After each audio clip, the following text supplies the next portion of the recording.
Now the Three Martini Lunch with Greg Corombos and Jim Geraghty. And welcome, everyone, to the Wednesday edition of the Three Martini Lunch. I'm Greg Corombos of Radio America, along with Jim Geraghty of National Review. Good, bad, and crazy martinis for conservatives today, as usual. And, Jim, we turn to the Politico for the good martini for today, and that's that despite all of her past tense, present tense, even some future tense responses saying that she has no intention of running for president in 2016, Elizabeth Warren has apparently met very recently with the Draft Warren movement, meeting April 22nd with a small group of progressive leaders from across the country. Hour-long meeting with her staff and a 30-minute meeting with Warren. Jim, obviously this doesn't mean she's about to get everything up and running, but it's pretty weird that you spend a lot of time commiserating with people who want you to run for president if you have no interest whatsoever. Note the irony of the Elizabeth Warren supporters who would tell us that she should be the next president because she is sharp, she is on the ball, she knows what's really going on, and she's a straight shooter. Also, her office insists she had no idea she was meeting with members of the Draft Warren. So she's one of those oblivious geniuses, apparently. So here's the thing. First of all, she's a bad liar, right? It's strictly coincidental. She just happens to meet with vocal Draft Warren supporters for an hour, but she said it has nothing to do with running for president. I love this. As you mentioned, the very careful wording we've seen from her. I have no intention of running for president, but I may do it accidentally. I may trip and end up running for president or something like that. What's useful about this is that there's a bunch of really bad things going on in our political culture right now. I think the Hillary Clinton coronation is not good for the Democratic Party, and it's not good for America as a whole. We don't have royal families. We're not supposed to have the presidency traded between two powerful families. As much as you may not like Elizabeth Warren, and I obviously have very little we agree with her on, it's still better for the Democratic Party and the country, for even liberal Democrats and further left liberal Democrats, to sit around and argue with each other than to just say, we, the Democrats, are putting the crown upon Hillary's head, and we'll also look ahead and nominate Chelsea in the year 2024. So that's what we're looking at here. And so I think it'd be better for everybody if she's in. The fact that she's doing this kind of surreptitious, evasive way doesn't help, but get in there, Elizabeth Warren. Come on, let's have this fight. And oh, by the way, it just happens to be good for Republicans too. The more resources that get fought on between Hillary and Elizabeth Warren against each other, is fewer resources they'll have against the Republican nominee. Two quick follow-ups here, Jim. First of all, I'm shocked that you think that the woman who thought she was a Cherokee Indian because her grandfather had high cheekbones is a bad liar. On the other side, we were pretty excited about another person even more liberal than Hillary running against her and possibly beating her in 2008, which happened, but it didn't turn out too well for us in the end. So are we daring fate again here? Well, look, given the course between a nomination, a coronation, and an actual primary, I still think it's better for us and the country and everybody else to have a primary.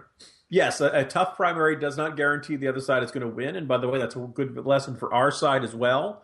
When things get, very feisty in our Republican primary, and people say, stop fighting, we're going to, that's going to cause us to lose. Look, we only lose if people decide, well, because my guy got attacked, I'm going to sit and stay home on election day. And once you do that, all right, now you're helping out the other side.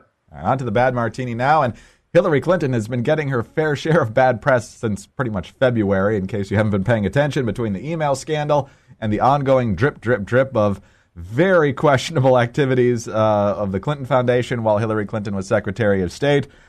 We've seen some polls, Jim, from the Associated Press and elsewhere that says that Hillary's numbers are taking a hit on honesty and integrity, but it doesn't seem to be making a big difference on whether people are ultimately going to vote for her or think she'd be a good president. The number of Americans, this is according to the New York Times and CBS, who think Mrs. Clinton has strong qualities of leadership has risen by 8 percentage points to 65% from 57%. Roughly 48% of Americans say Mrs. Clinton is honest and trustworthy. And most Democrats, of course, say they know nothing about the Clinton Foundation or the scandal. So it's kind of like banging your head against the table here. This seems to be pretty indicting stuff here, at least politically speaking, against Hillary Clinton, and it doesn't seem to be making much of a dent. This is a really weird set of numbers from this poll. And so I'm not hitting the panic button. Obviously, it's not good news. First of all, we should note it's registered voters, not likely voters.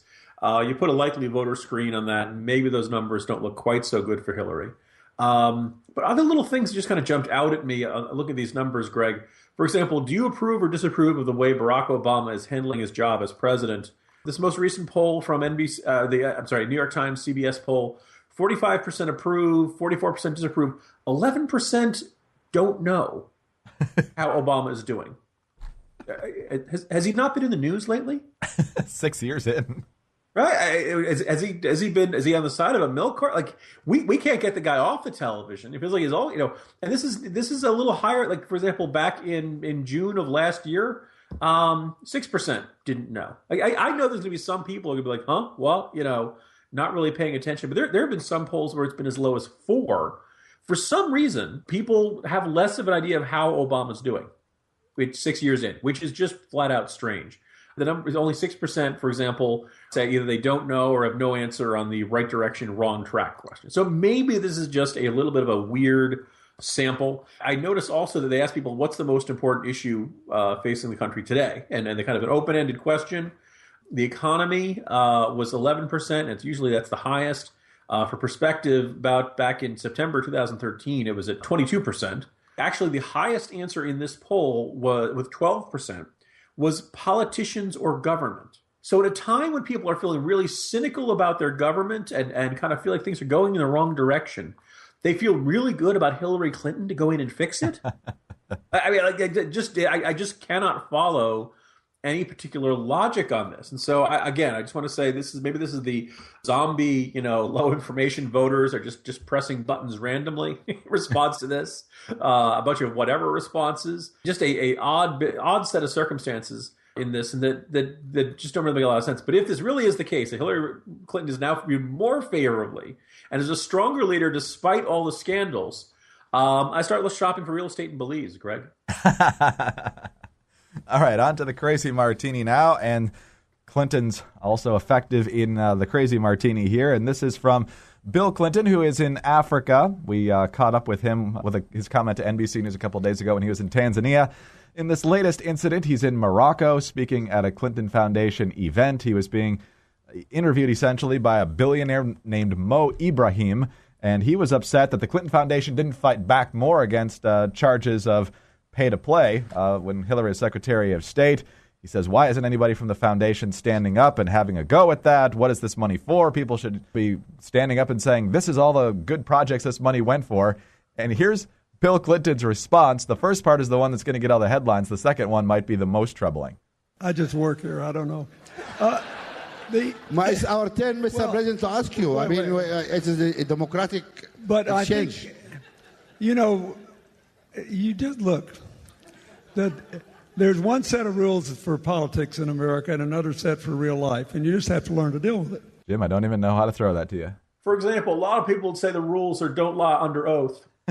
And that's not really a rule, I decided. And all people will say, don't sell pardons. So if you're president of the United States, don't sell the Lincoln bedroom. And it turns out a whole bunch of these rules just aren't even in effect for their bill. I will stop doing Clinton now. Two things jump out about that. First of all, this is the gentleman who, while talking to reporters, contended that what he was seeing in the Hillary Clinton thing was, quote, political assassination, unquote. Pretty galling to play the victim card to begin with. But I want to say, to compare factual reporting by those noted members of the vast right-wing conspiracy like the New York Times, Washington Post, Reuters, and all that kind of stuff, everything in this Schweitzer book is checking out. And they have the audacity to claim, to play the victim card and say, this is assassination. But what really stands out and really has to be fried, Greg, is that we just had an attempted assassination of Texans down at the Pamela Gala art exhibit. Okay, so don't go run around talking about how tough you have it when we have actual, using assassination metaphors, when we have actual attempted literal assassinations going on here in the United States. I don't want to hear about how hard Bill and Hillary have it in this circumstance. And then the second thing is this whole, I just work here. On the one hand, it's kind of a laugh line and all that kind of stuff. But I think it also, I think it actually is more than a little bit of truth in that, look, Bill Clinton is in retirement, right? He shows up, he gives a speech, he does the rope line, everybody's happy to see him.